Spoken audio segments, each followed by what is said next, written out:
Hi friends, இது பார்த்தீங்கன்னா இன்றைக்கி ஒரு சுடிதார் மெட்டீரியல் தான் பார்க்க போகிறோம். இது பார்த்தீங்கன்னா டாப் மெட்டீரியல் கொடுத்துருக்காங்க. டாப்பை வந்து 2 பேட்சாக கொடுத்துருக்குறாங்க. ஒரு இதுக்கு பார்த்தீங்கன்னா கீழே பார்டரோட கொடுத்துருக்குறாங்க. இந்த ஃபேப்ரிக் நல்லா ஷைனிங்காக இருக்கும், எம்ப்ராய்டரி டிசைனோட. அடுத்தது பார்த்தீங்கன்னா பேக் சைடு இருக்கிற மெட்டீரியலு. இது ஷாலில் கீழே பார்டரை வச்சு ஸ்டிச் பண்ணிட்டாங்க. அங்கங்கே சின்ன சின்ன புட்டாஸோடு கொடுத்துருக்காங்க.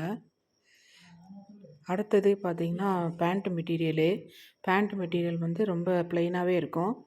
இது லைனிங்காகவும் நம்ம யூஸ் பண்ணிக்கலாம். அந்த மாதிரி தான் கொடுத்துருக்குறாங்க.